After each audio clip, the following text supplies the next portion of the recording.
That's probably enough. Okay. So congratulations. You made a level You've 2. made it into the Chifley Cave now. Until now we've been in the Imperial.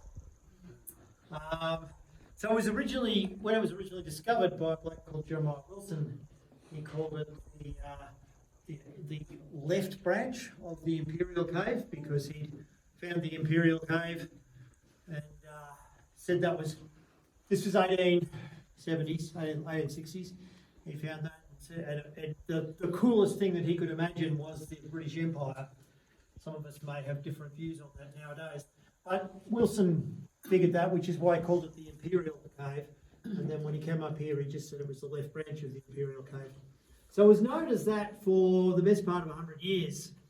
And it was renamed just after World War II after our local member. So the local federal politician for Bathurst was a bloke called Ben Chifley, who had been Prime Minister during the latter part of the war. And he died, I think, in office. I must check that up. I think he actually died in office. He's actually regarded pretty well. Australians don't tend to think a lot of their Prime Ministers, but Chifley was generally regarded as having been a fairly good bloke. So the Caves Trust decided that it would be good to rename this particular cave the Chifley Cave after him. And it's a cave that's actually steeped full of strange little bits of history like that one. So I'll tell you a bit more about them in a minute. And before that, however, I'm going to show you the natural light of the cave.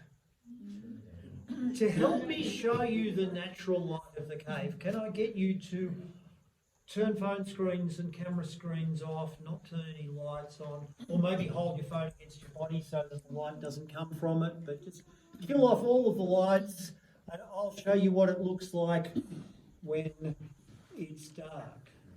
Are you scared of the dark, sir? You'll be right? I love the way you've got to hold a handrail because it must have been, having a handrail is not a bad thing to do. Here we go. So how long do you reckon we should stand here and see if our eyes adjust? 10 minutes. I can promise you that I've spent a week camped in a cave underground, and it was no better. I still couldn't see. Yeah, so when Wilson first discovered it, it was like this. It was black. Not the little sparkles of light that we can see, but it was entirely black. And he discovered it using a candle. Okay. He had a candle on top of his hat, and he explored. And as you can see, the problem with a candle on top of your hat is you can't see where your feet are. Yeah. And it's also pretty dull, generally. Okay. However, he showed this cave to tourists for some years using candles and magnesium ribbon. And then a young naval lieutenant, I think he was, turned up in Sydney having heard about Thomas Edison's amazing discovery of the electric light globe, or invention, I suppose is a better way of saying it. And so he managed to convince the government to give him a heap of money, and they brought some of Edison's light bulbs up here and some wires and this massive thing that they called an accumulator, which was basically like a truck-sized car battery. But they hadn't invented trucks. Okay, so it came up here on a bullock dray from Sydney. Probably took them a month. I don't know how long it took them to get it here. They parked it in the Grand Arch where we were down there. They ran some wires in here. They put an electric light globe up there. And they went, is that better than looking around with a candle? Not bad, is it? Is that the same bulb as? Sorry. Is that the same light as? The Edison light globes had a filament life of about 20 hours. Right. 20 hours. Yeah, long since gone. I think that's a new modern LED one, the ones that are meant to look really old. But yeah, long since gone. So this cave was the first cave in the world lit by electric light. They didn't light it permanently. They lit the Imperial Cave permanently. But you saw the old wires as we came up the stairs there. We're not currently using that. If there's any electricians amongst you that really? Can they do that? No, we can't. Those ones are all, we left them there because they look cool. It's a great history to be, yep, able to do that. Anyway, nowadays we have all sorts of other amazing ways of lighting up the world.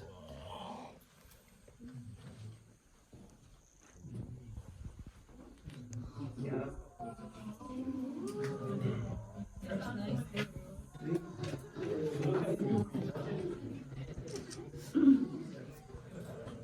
It's not bad, is it? Now, I have to be honest and tell you that if you shine white light on those formations, they don't look like that. We're shining cold light on there, but it does look good. And I've shown you what natural light looks like. So I don't really understand how anybody can say that the coloured light's unnatural. We can see it. That's a good thing. So I'll wander down the other end. By all means, circulate around and grab a few photos.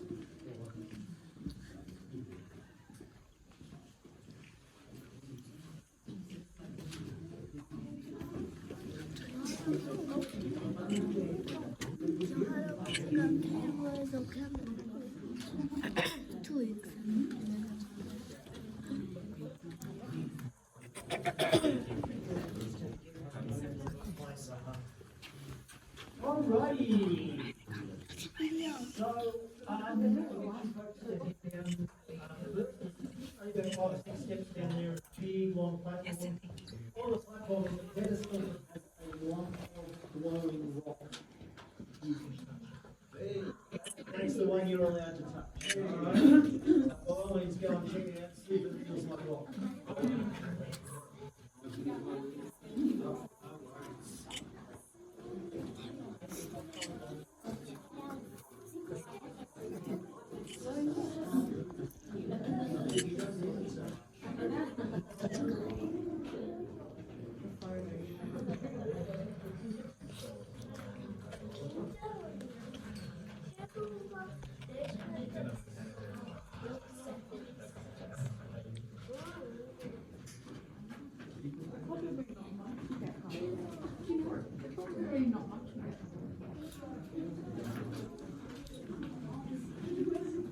You're looking at the snakes.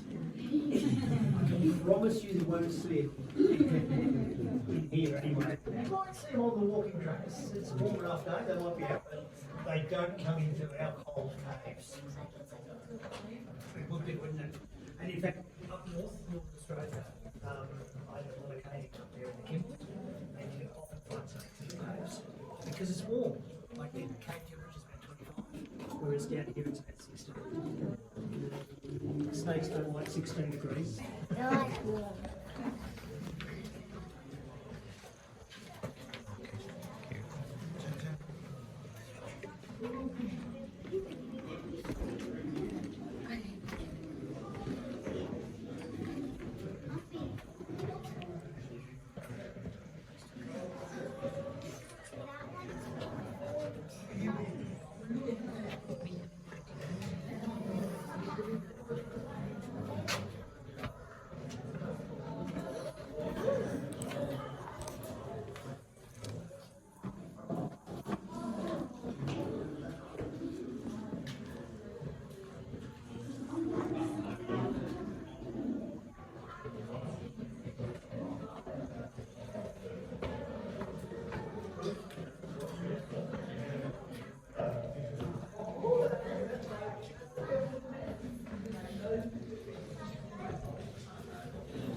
Okay, folks. We'll talk a little bit about limestone caves here, right? Because it's a good place for it. So this rock, this browny grey stuff that's kind of fairly smooth, that was originally deposited in the sea, in a warm tropical sea, by critters a bit like corals, 430 million years ago. And I know I've got a really long and grey beard, but that's a lot further back than I can remember. In fact, it's 3 times as old as the first of the dinosaurs. Okay, it's a very long time ago. The world did not look anything like it does nowadays then. There were no dinosaurs, there were no reptiles, there were, at that stage I think there were actually no fish. I could be a bit dodgy on that one. But virtually no land animals. And the critters were like corals and they lived like corals. They took calcium and carbonate out of the seawater to make shells for themselves, and they lived inside that shell. Same way an oyster does or a coral does nowadays. Then they died and they left that shell behind. And they did that for a very long period of time because the band of limestone that we are in is a kilometre thick. So that's a lot of coral-like reef. The rock was, of course, beneath the sea, and it was actually a warm tropical place there. So it's moved around quite a bit, but since then it's moved to here, it's been lifted up out of the ground, it's actually been tipped up over vertical. And it was left saturated with water initially. And the water, while it was sitting here, could dissolve away that calcium and carbonate again, just the same as it had been originally pulled out of the water to make it. So, caves that form when it's entirely saturated with water tend to form little tiny holes. And this particular chain is lousy for them. But once it forms a little tiny hole, it rapidly grows into a much bigger hole as the water moves and mix more quickly. So the passages tend to be a bit pipe-like, a bit cylindrical, a bit round in cross-section. And they sometimes have strange lumps and things hanging on them when there's been a bit of turbulence. That's okay, but it still would have been full of water then. Eventually the water drained away and air came in, and that's when really exciting and interesting things started happening. So, yes, excellent. You may like to come a little bit closer to me because my friend is here. Water is still actively involved in the cave after it's drained away. And what's happening nowadays, of course, is that water's landing on the soil surface up there when it rains and snows, and then gradually over months soaks through and comes into the air-filled passage where the cave is now. So many of you will see right in my spot with my torch there, there's a little drop of water on the end of a straw. And it's probably dropping really slow. A couple of weeks ago, I was able to do this and talk in about 10 seconds. You know, you see a drop before, but I'm not sure that it'll happen today. It's very slow. Anyway, we'll see how it goes. As the water soaks through the limestone above, it does that same job. It dissolves some of the calcium and carbonate out of the rock as it soaks through. When the water droplet gets to there, if the water evaporates away, the calcium carbonate is left behind. You get a little crystal of calcium carbonate growing. This is going to drop while we're watching, so keep an eye on it. It actually forms a tiny series of crystals in a tube shape, like a straw shape, up there. And then so the straw keeps growing longer. If the straw blocks up, then the water soaks down the outside of it and it tends to form carrot-shaped things. So when it looks like a straw, we call it a straw. When it becomes carrot-shaped, we give it a much more fancy name. We'll call it a stalactite. We are within a few seconds, folks. If the drop doesn't stay there and doesn't evaporate, but instead drops off, come on, hurry up. Drops off onto the ground, you are not playing with my timing. Okay. Come on. If it drops onto the ground and evaporates away at the bottom, then it deposits the calcium carbonate crystals at the bottom. And I'm going to get bored and go, look, let's look at the bottom. We can see that the water has been landing at the bottom, and it will any second, no doubt.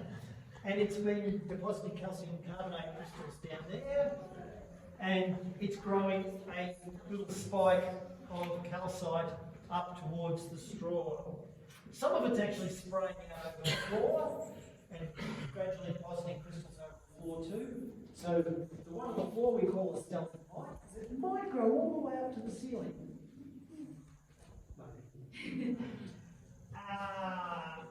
The stuff on the floor we call flowstone. Let's go back up. There we go! I hope most of you saw it. Yeah. Good.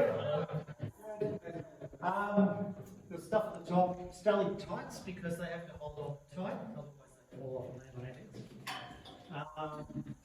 Or straws, like that little one. And then there's some other kinds of formations that we'll talk about later. So that's pretty good. That's most of the limestone stuff. We'll just talk really quickly. Jeremiah discovered this chamber. He actually found this whole cave system by climbing up that hole just down there with the lights in it. As you go down past there, you'll get a chance to have a look. It's kind of cool. He climbed up into here. He then decided that this formation that's just beside us here, this stalactite that's quite close, looked like somebody with a child on their head. Being 1860s, and given that Wilson had one book, it was called the Bible, that obviously looked a lot like the Madonna carrying the baby Jesus around. And so we called close up. No, you're looking at it, you just think it couldn't possibly look like that. Yeah, it's dodgy.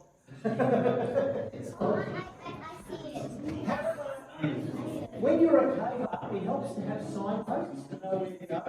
And you can see that by knowing that this ugly looking stalagmite here was here, that's the place where I go looking from the hole that goes down to the chamber that I found the way in. So, yeah.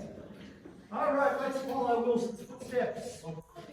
You can head on up until you get until the lights.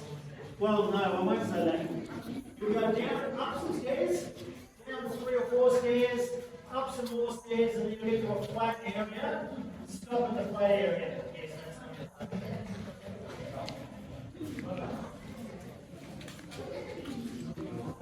There is a part sometimes show on extended tours, like tours and things like that.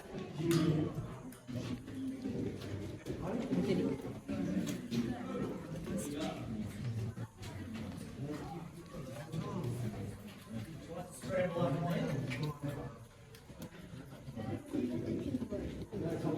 and down.